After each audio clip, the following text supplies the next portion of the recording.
Para sa pangangaral ngayong hapon, aking mensahe ay magmumula sa Ebanghelyo ni Juan.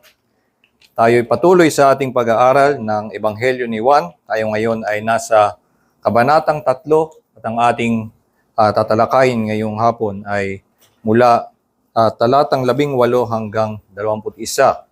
John chapter 3, verse 18 to 21. Babasahin ko po ito sa salin sa Tagalog. Dinggin ninyo ang salita ng Diyos. Ang sumasampalataya sa Kanya ay hindi hinahatulan. Ngunit ang hindi sumasampalataya ay nahatulan na. Sapagkat hindi siya sumampalataya sa pangalan ng tanging anak ng Diyos. At ganito ang paghatol. Naparito ang liwanag sa sanlibutan. Ngunit mas inibig ng mga tao ang kadiliman kaysa liwanag, dahil masasama ang kanilang mga gawa. Sapagkat ang bawat isa na gumagawa ng masama ay namumuhi sa liwanag, at hindi siya lumalapit sa liwanag upang hindi malantad ang kanyang mga gawa. Subalit ang gumagawa ng katotohanan ay lumalapit sa liwanag, upang malinaw na mahayag na ang kanyang mga gawa ay naisagawa sa Diyos. Pagpalain nawa ng Diyos ang pagkabasa ng kanyang salita. Isa sa mga madalas kong makita lately sa Facebook na kwento, madalas lang maibahagi ito, mga ilang taon na, ay isang kwento ng isang lalaking Hapon na hindi daw niya kinausap ang kanyang asawa ng 20 taon. Ito ay madaming iba-ibang version akong nakikita ng kwentong ito. Ang isa sa mga kilalang version ay nagkaroon daw sila ng pagtatalo at sinabi sa kanya nung kanyang asawa na tumahimik ka nga at simula noon hindi na siya talaga nagsalita. At sinabi ito'y tumagal ng 20 taon, ito'y nakumpirma kong totoo na nangyari. Yung iba-iba nga lang yung mga version ng kanilang pinagsimulan kung bakit nagsimula ang kanilang pagtatalo. Ito ay sumasalamin sa isang experience natin na minsan kapag merong alitan, merong difference between even people who supposedly love each other, mag-asawa, magkapatid, magkasama sa iglesia, ay hindi na nila mapagkatiwalaan ang pag-ibig dahil nagkaroon ng alitan sa pagitan nila, at dahil dito hindi maresolba ang kanilang difference with each other. At itong nananatili sa ganito kahit na supposedly ay sila naman ay may pag-ibig sa isa't isa. At actually yung mag-asawa na iyon na hindi nag-usap ay nanatiling magkasama hanggang sa nagkaroon nga ng resolution. Pero sila ay hindi kinakaya na harapin yung kanilang pagkakamali, hindi nila kinakayang magpakababa, nagkakaroon ng ganitong problema sa pagitan ng mga tao. At minsan nangyayari ito na sa harap ng Diyos, nagkakaroon tayo ng ganitong kahinaan, hindi natin kinakaya na harapin ang ating kasalanan, kaya't hindi tayo makaharap sa Kanya, hindi tayo makabalik sa Kanya, at minsan sa isang maling pagkaunawa ay tingin natin maaari tayong makapagtago sa Kanya na hindi niya tayo nakikita. Ano ba ang nangyayari sa ganitong sitwasyon? Ano ang problema? At siguro sa atin, ang mga natural nating naiisip ay matigas lamang ang ulo. Yung hindi nila matigas ang ulo o kaya siguro ay talagang masamang-masama ang puso. Humaling na humaling sila sa kanilang kasalanan kaya't hindi sila makalapit sa Diyos. Itong talata na ating binasa na salita ni Juan ay nagpapaliwanag at nagbibigay sa atin ng mga dimensyon upang maunawaan ano ang naglalayo sa tao para sila ay lumapit sa liwanag. Bagamat dumating na ang liwanag, ay hindi pa rin ito tinangkilik ng tao. Mas pinili nila ang kadiliman. Ang ginamit na salita dito ni Juan ay people loved the darkness. Inibig ng tao ang kadiliman At binigyan pa ito ng dahilan dahil masasama ang kanilang mga gawa.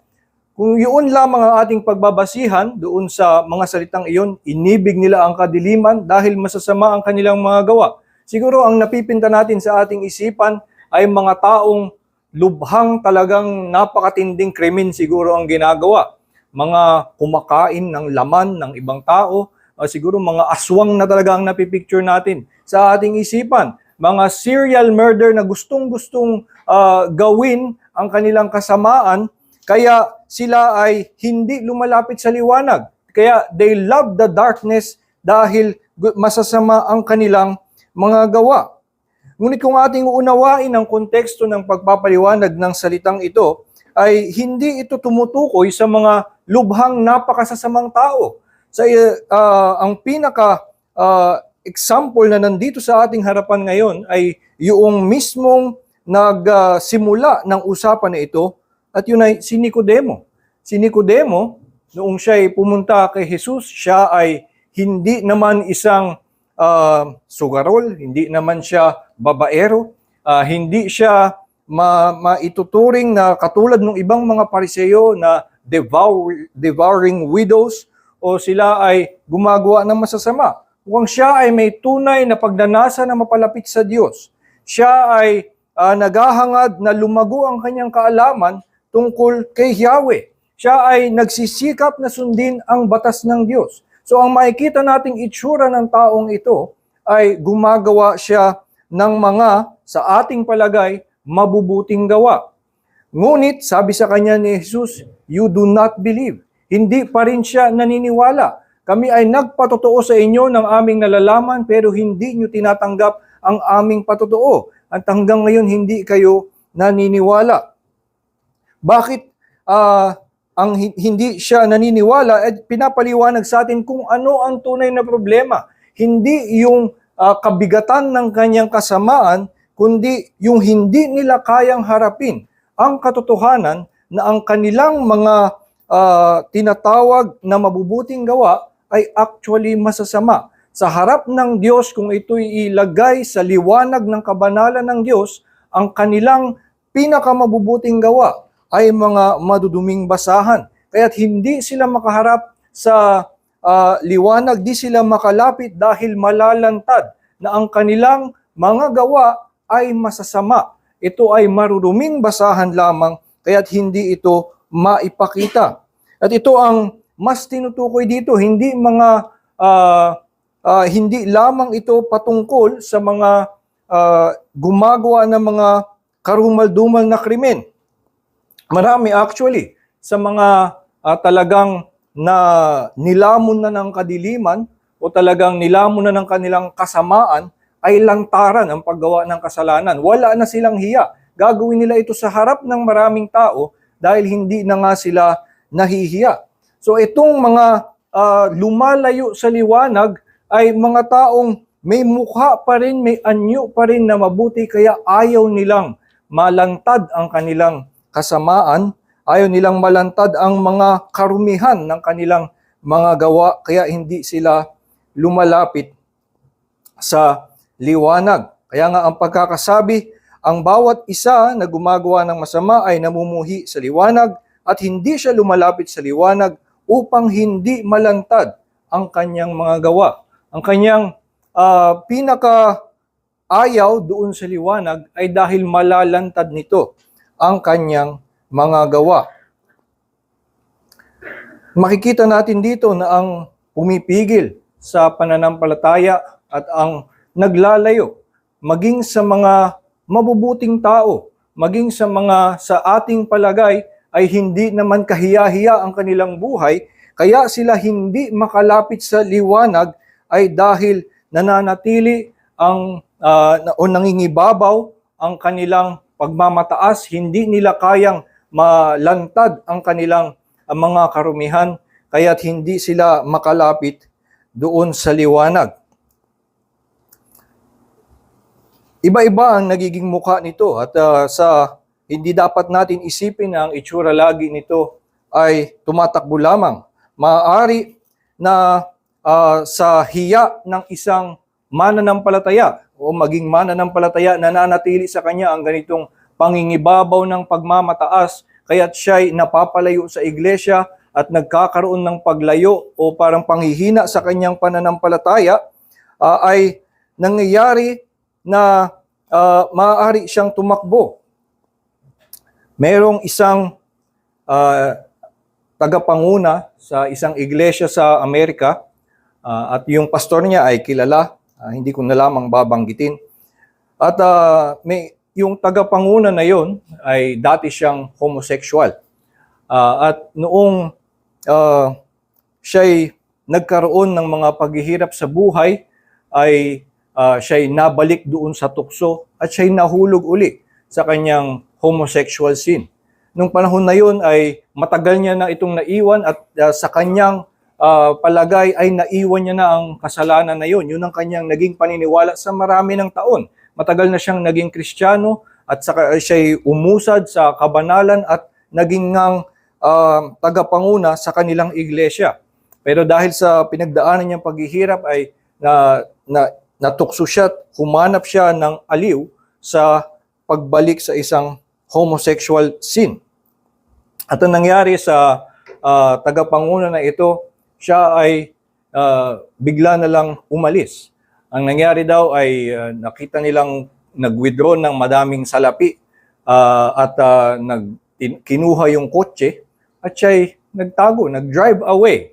Siya ay bumili ng kung anong mga pagkain at nag-park lang sa isang malayong lugar. Hindi natin alam kung ano daw ang kanyang gagawin. Hindi din nila nalaman kung ano ang kanyang plano. Pero siya ay pumunta ng isang malayong-malayo, hindi niya kayang harapin ang kanyang pamilya. At ganito ang isang itsura ng kahihiyan sa kasalanan na hindi niya maharap yung kanyang karumihan.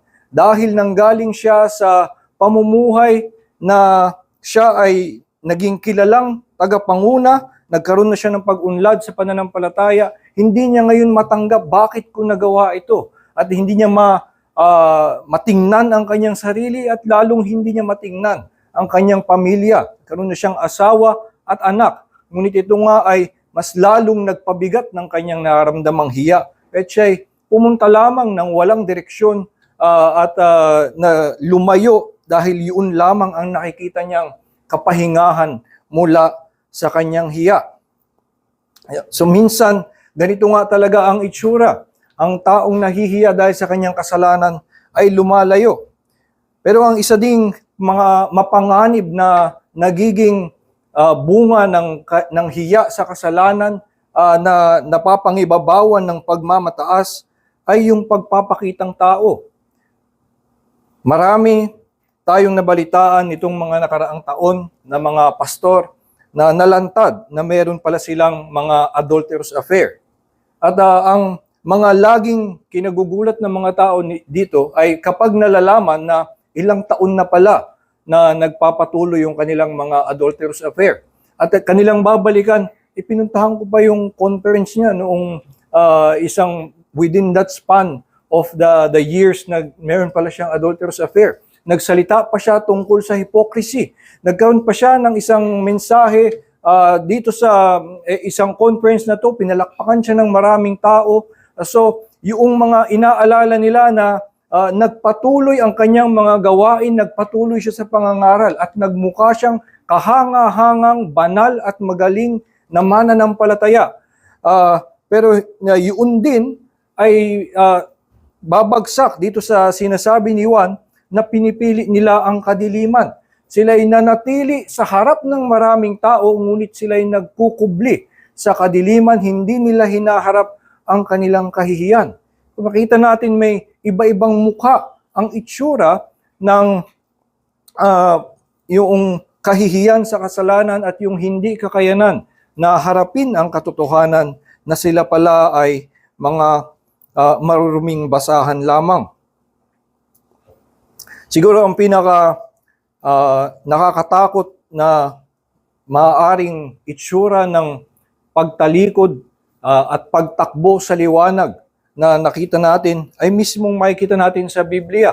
At yun ay ang nangyari kay David. dahil sa kanyang kagustuhan na pagtakpan ang kanyang kasalanan ay gumawa siya ng mas karumal-dumal pang kasalanan.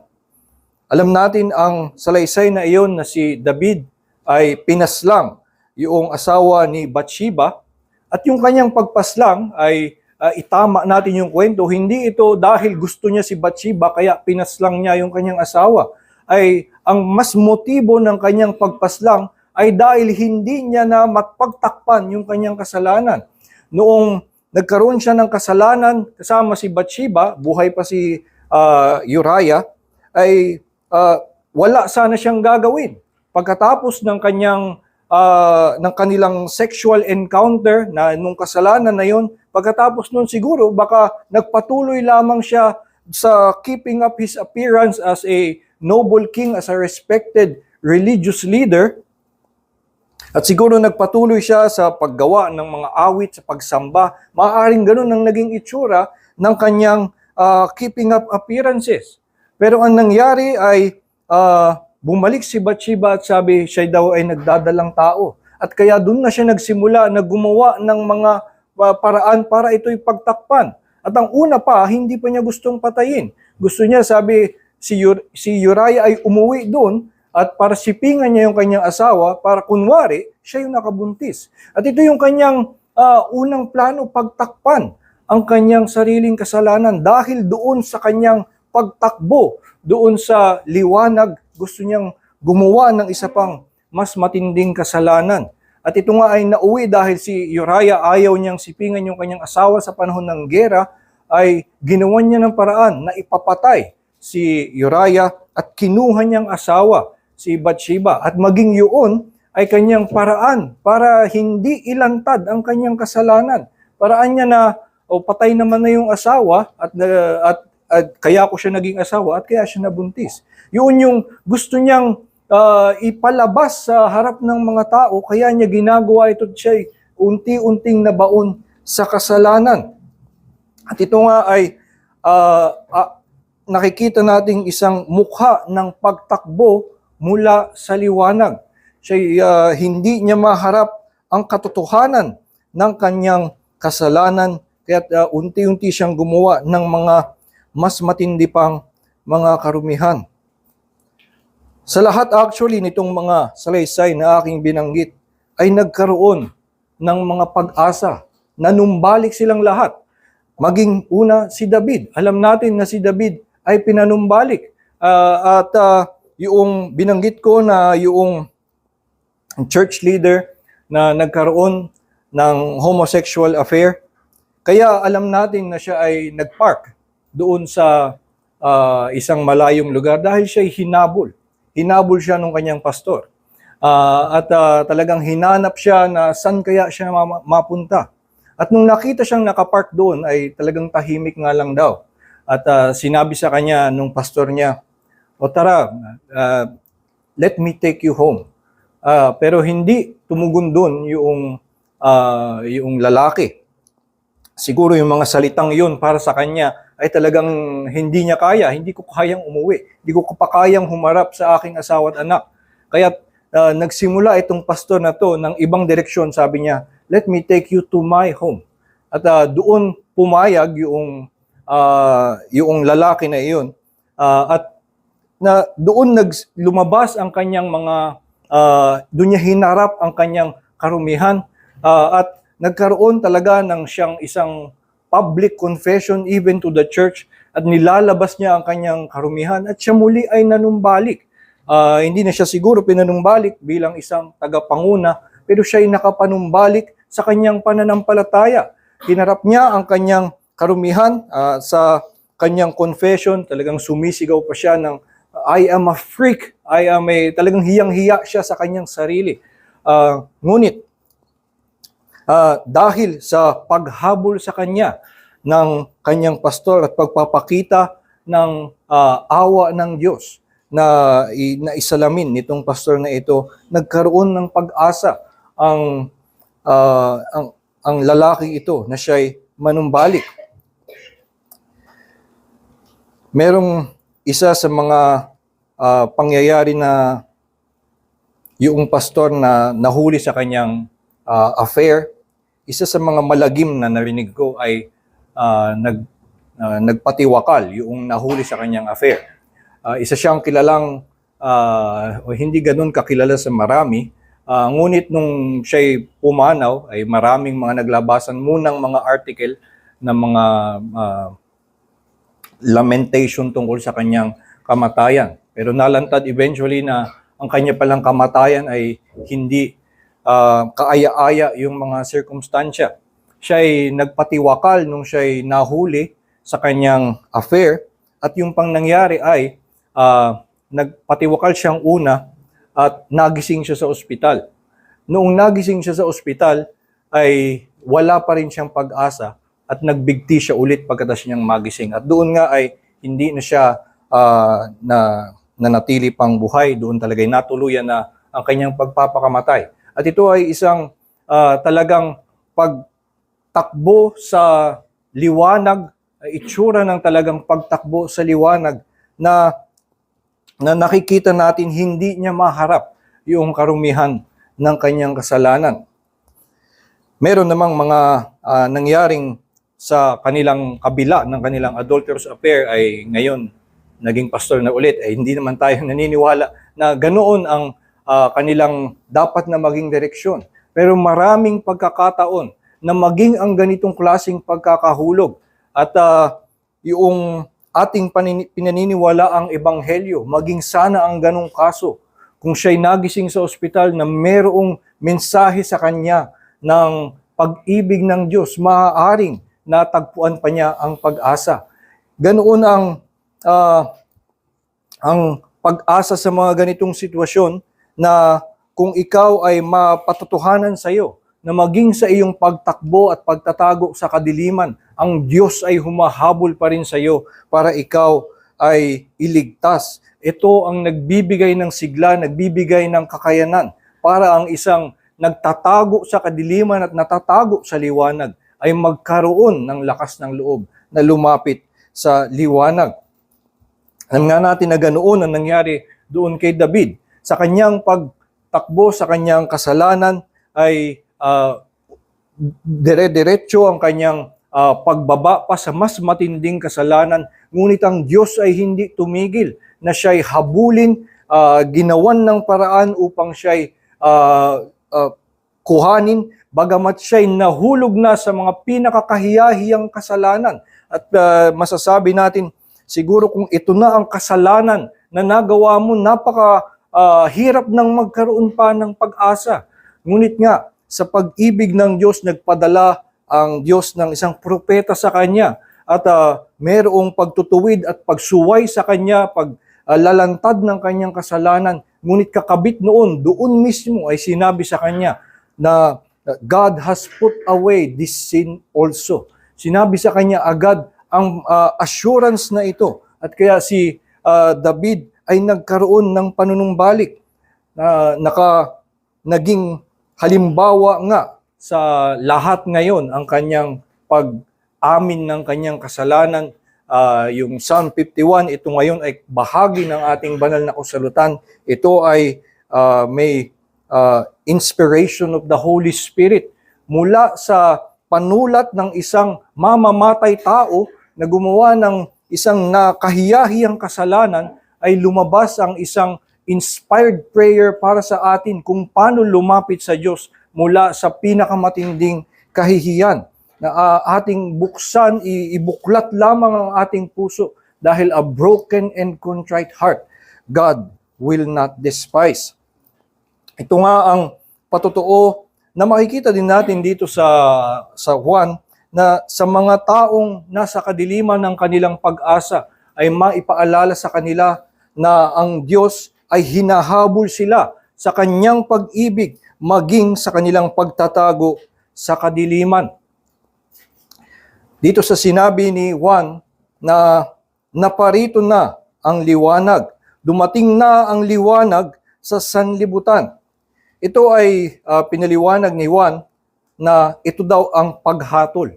So, yung mga salitang ito ay kung titingnan natin, the light has come into the world.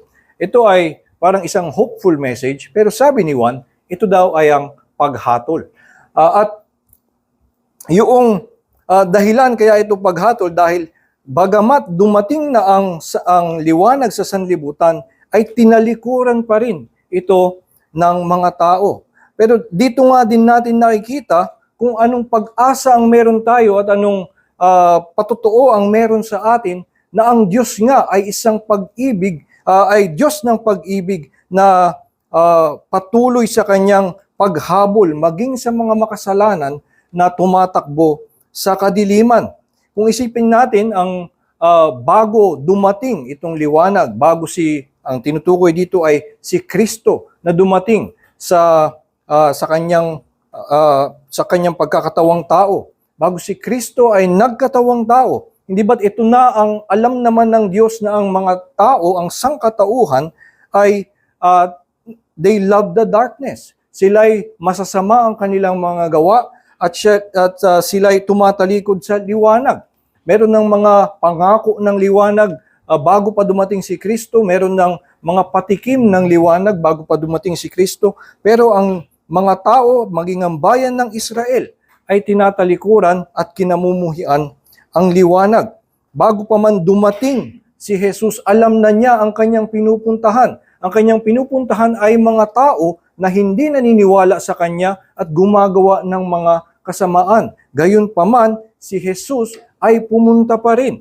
Pumunta pa rin doon sa sanlibutan. Kaya dito sa mga salitang ito na nagsasabi sa atin na parito ang liwanag sa sanlibutan, nakikita natin na ang Diyos sa kanyang pag-ibig, bagamat ang sanlibutan ay binabalot ng kadiliman at puno ng mga tao na walang pag-ibig sa liwanag, ang Diyos sa kanyang pag-ibig ay sinugo pa rin ang kanyang anak. Nakita nga natin ito nitong nakaraang linggo na binibigyang diin ng manunulat na ang kanyang motibo sa pagsugo sa kanyang anak ay pag-ibig. Bagamat ang sanlibutan ay they love the darkness, God loved the world. At yung world na inibig ng Diyos, na pinagsuguan niya ng kanyang anak at pinadalhan niya ng liwanag, ay mga taong silang mga tumalikod sa liwanag, mga alam niyang tatalikod sa liwanag at alam niyang kakalabanin ang liwanag. At noong dumating na nga si Jesus pagdating sa lupa, nung siya'y nagkatawang tao, simula pa lamang ay ang lahat ng mga tao talagang nagpupumiglas na tumakbo mula sa liwanag. Yung pagkasilang pa lamang ni Jesus ay mayroong pagtatangkang siya'y patayin bilang isang sanggol, bagamat hinahayag na sa pamamagitan niya ay magkakaroon ng kaligtasan na ito'y isang mabuting balita sa lahat ng tao. Pero agad-agad, ang gustong gawin siya'y ipapatay bilang isang sanggol. Sa kanyang pagmiministeryo, ito ang paulit-ulit nating mababasa, walang ginagawang masama si Jesus sa kahit sino. Si Jesus ang pagpapakita ng kapuspusan, ng pag-ibig, ng kabaitan, ng kabutihan, ngunit ang nagiging tugon ng mga tao sa kanya ay na siya ay kalabanin, siya ay hindi paniniwalaan at hanggang sa kahuli-hulihan nga siya ay ipapatay.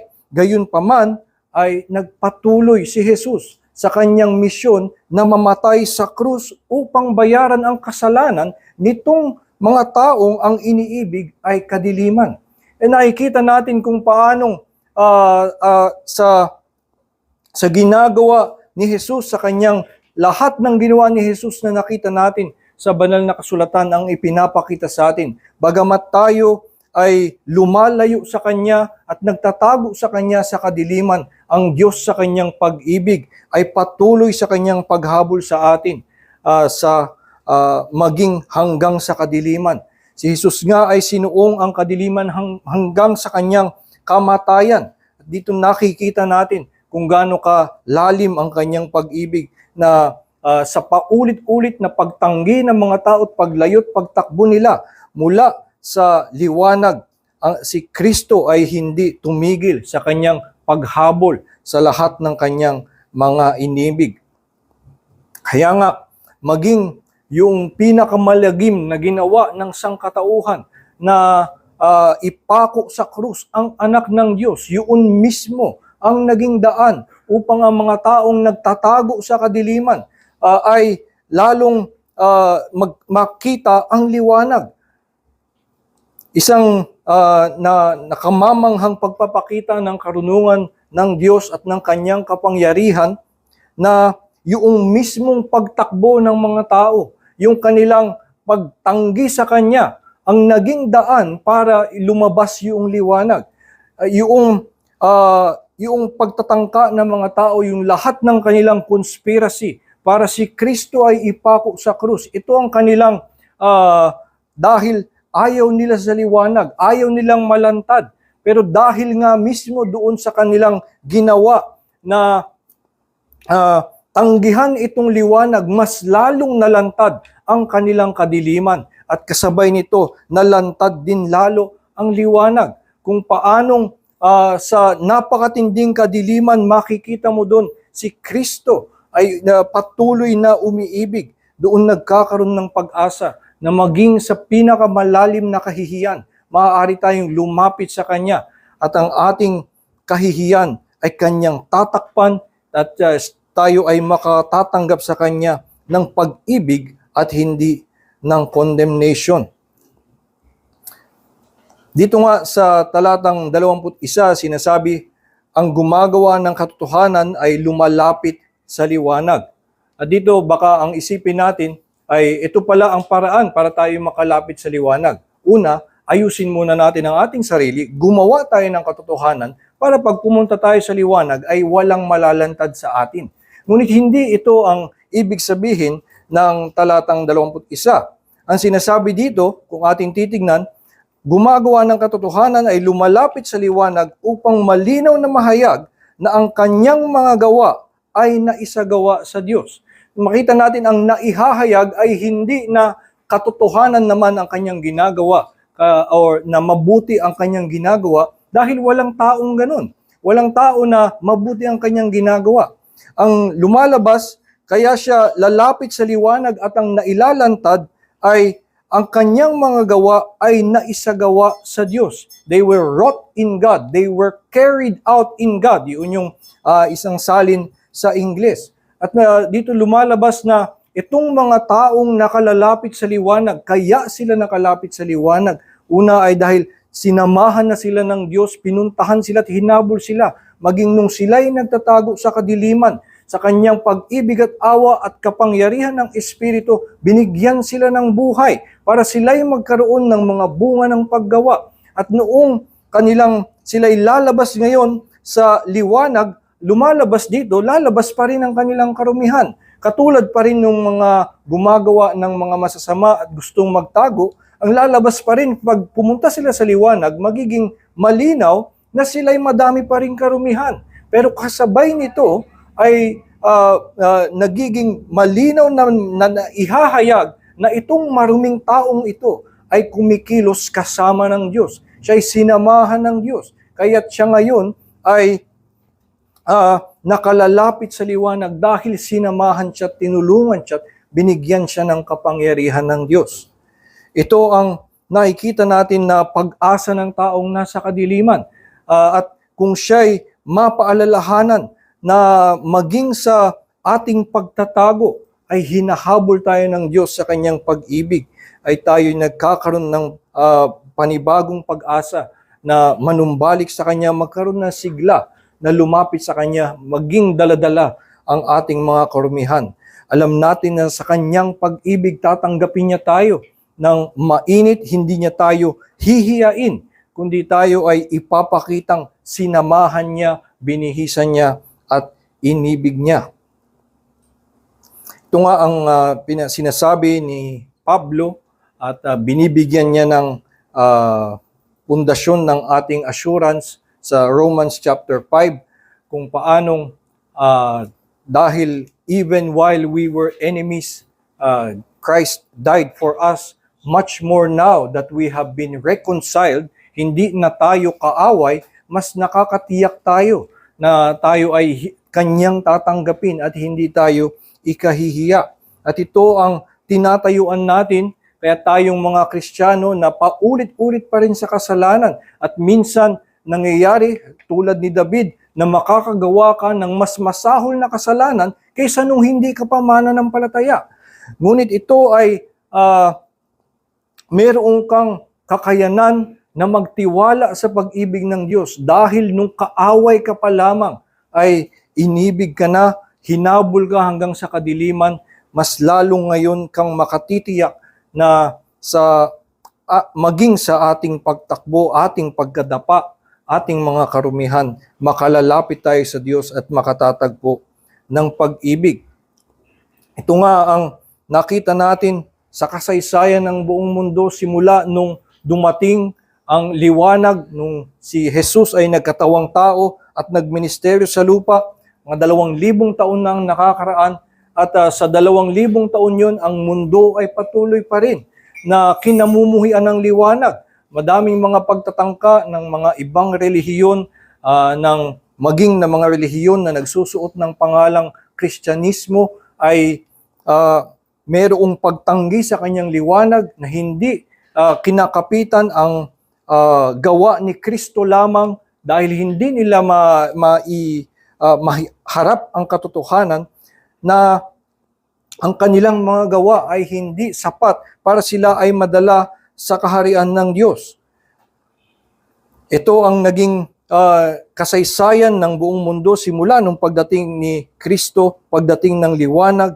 Ngunit ang nakikita rin natin hanggang ngayon mas lalo pang yumayabong ang ebanghelyo, mas lalong naipakakalat ang pangangaral ng salita ng Diyos, ang mga iglesia ay mas maraming nagkakaroon ng kalayaan, mas maraming nakakakilala sa Panginoon at maraming may kalayaan na sumamba sa Diyos at marami na bagamat walang kalayaan ay sumasamba pa rin sa Diyos. Ito ang nakikita nating patuloy na pagkilos ng Diyos maging sa panahon na ang mundo ay 2,000 taon nang tinatanggihan, kinakalaban ang liwanag, ang Diyos ay patuloy pa rin sa kanyang awat biyaya na habulin ang kanyang mga inibig maging sa kanilang pagtatago sa kadiliman. Kaya't hindi lamang sa kasaysayan, kundi minsan kung titingin tayo sa personal nating mga karanasan sa ating pananampalataya, ganun din sa atin. Bagamat matagal na tayong nakakita ng liwanag, tayo ay paulit-ulit pa rin na paminsan-minsang nagtatago sa kadiliman, na tumatakbo, minsan hindi sa paglayo sa iglesia o sa pananampalataya, minsan magpapanggap tayong okay lamang tayo, magpapanggap tayong ang ating pananampalataya ay matatag, ngunit ito'y pagtago pa rin sa kadiliman dahil hindi natin hinaharap ang katotohanan na tayo ay makasalanan na nakasalalay lamang sa gawa ni Kristo. Tayo nga ay nakakaranas nitong patuloy na pag-ibig ng Diyos bagamat tayo ay patuloy na tago ng tago sa kadiliman. Ang Diyos ang humahabol sa atin sa kanyang pag-ibig. Kaya tayo ay magkaroon nitong lakas ng loob na harapin yung katotohanan. Yung liwanag na kinatatakutan natin ay liwanag na nagmumula sa pag-ibig ng Diyos. Yun yung kanyang sinabi na ang kanyang pagsugo ng anak ng Diyos ay hindi para magdala ng hatol, bagamat ang mundo ay may hatol na dahil hindi nila kinilala ang anak ng Diyos. Pero noong sinugo niya ang liwanag ay hindi upang magbaba ng hatol, kundi upang magligtas. Kaya tayo ay may kasiguraduhan sa ating pagharap sa Diyos na ang Diyos na ating lalapitan, ang Diyos na ating babalikan maging mula sa mga ating pagkakatisod at mga karumihan ay Diyos na umiibig sa atin, tayo man ay naligaw tungo sa kadiliman. Isa sa mga paboritong salita o kinamamangha na kataga sa John 3:16 ay yung salitang whoever. Dahil whoever believes, siya ay maliligtas. Kung titignan natin dito sa talatang 18, ay ginamit yung whoever at actually ito ay may double edge. Hindi lamang na ito'y napakagandang pakinggan, kundi sinasabi rin whoever does not believe is condemned already. So dito ay mayroong pagpapaalala na yung sino mang hindi sumampalataya, ikaw man ay mabuti, ikaw man ay kagalang-galang, ikaw man ay mayroong kaalaman sa relihiyon, ikaw man ay hindi gumagawa ng mga karumal-dumal na krimen, ngunit kung ikaw ay hindi sumampalataya, you are condemned already. Whoever does not believe is condemned already. Dahil nga, ang nangyari ay tinalikuran ang liwanag, yung liwanag na tanging paraan para sila ay matanggalan ng kahihiyan at sila ay hindi manatili doon sa hatol para sa kanilang kasalanan, kundi sila ay sumama kay Jesus. Ito ang dahil hindi sila sumampalataya, nananatili sila sa kanilang condemnation. Pero dito nga din sa verse 18, yung pasimula, whoever believes ay hindi hinahatulan. Yung pagkakasabi na hindi sila hahatulan, hindi lang sinabi na whoever believes will be saved, ay gustong ibigay yung diin na itong mga taong sumampalataya ay originally, lahat sila ay condemned. Lahat sila ay mga masasama. Lahat sila ay people who have loved the darkness, who have rejected yung ilaw, pero sila man ay sumampalataya. Sila man ay magkaroon ngayon ng pagsampalataya at maging the vilest offender of them. Kung siya ay sumampalataya, siya ay hindi hahatulan. At ito ang ating katiyakan sa pag-ibig ng Diyos, ang Diyos na tumatawag sa atin, ang Diyos na humahabol sa atin, at ang liwanag na humahabol sa atin sa pagtatago natin sa kadiliman ay hindi maghihiya sa atin, kundi siya ay maglalantad sa atin bilang kanyang anak. Ipapakita tayo na kanyang iniibig at ang ating dadanasin ay pagbuhos ng kanyang pag-ibig ng pangwalang hanggan at hindi paglantad ng ating mga kahihiyan.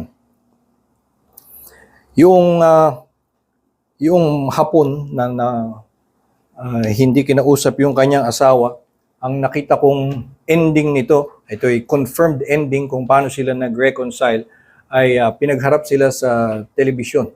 At noong nag-intervene na sa kanya, ang kanyang ang paraan para siya ay matauhan, nakausapin na uli yung kanyang asawa, ay napamuka sa kanya, hindi ba't itong buong time na to, na hindi mo siya pinapansin, ay she was enduring you and she was still loving you. At kaya yun ang kanyang mga unang binanggit, patawad sa aking hindi pagkausap sa iyo and thank you for your endurance. At yun yung makikita natin na talagang gumigising sa tao mula sa kanyang pagtatago. Higit doon ang ating naranasan bilang mga mananampalataya, higit doon ang naranasan natin mula sa pag-ibig ng Diyos, na sa mas matinding mga karumihan na ating ginagawa, ang Diyos ay nananatiling tapat sa atin sa kanyang pag-ibig sa atin. Kaya tayo magkaroon ng kapanatagan na lumapit sa liwanag dahil ang liwanag na ito ay liwanag mula sa pag-ibig ng Diyos. Tayo po ay manalangin. Ama naming Diyos, kami nagpapasalamat sa inyong salita na naghahayag nga sa amin kung anong dakilang pag-ibig ang meron ka para sa amin. Maging kami na tinatalikuran ka at merong pagkiling na lumayo sa iyo, ay ikaw ay hindi sumusuko at patuloy kang humahabol sa amin dahil sa iyong tapat na pag-ibig. Patuloy mo nga kaming bigyan ng kalakasan, Panginoon, sa pamamagitan ng inyong salita, sa pamamagitan ng ministeryo ng iglesia, sa lahat ng inyong mga kasangkapan, na ipaalala sa amin kung anong dakilang biyaya ang inyong pag-ibig na ipinapamukha nyo sa amin sa pamamagitan ni Jesucristo. Nang sa gayon kami ay laging magkaroon ng lakas ng loob na harapin ang aming kahihiyan, harapin ang aming kasalanan at dalhin ito sa iyong harapan dahil nalalaman namin magkaroon kami ng kapanatagan na maging sa aming karumihan at kasalanan, ikaw ay Diyos na magpapatawad, ikaw ang Diyos na maglilinis sa amin at iibig sa amin ng walang hanggan. Kaya nga, Panginoon, ay palakasin mo ang aming pananampalataya sa iyong ebanghelyo upang hindi kami lumayo sa iyo at kami magkaroon ng kagalakan na manatili sa iyong presensya at gampanan ang aming mga tungkulin sa inyo. Kami na mga makasalanan maging sa aming paggawa ng iyong mga kautusan, may bahid pa rin ng karumihan. Huwag sanang ito ay aming maging dahilan na tumigil sa paglingkod sa iyo, na kami nahihiya na yung aming mga gawa ay puno pa rin ng karumihan. Bagkus dahil alam namin na ikaw ay Diyos ng pag-ibig at alam namin na ikaw ang kumikilos para kami ay maglingkod sa iyo. Alam namin na ito'y tatanggapin mo kay Hesukristo mula sa iyong biyaya at kakasangkapanin mo para sa iyong kalwalhatian. Magkaroon kami ng kaligayahan at lakas ng loob na maglakad sa liwanag ng iyong pag-ibig at kami ay maging mamuhay ng may kagalakan sa iyong presensya. Kaming dalangin sa Panginoon Jesus. Amen.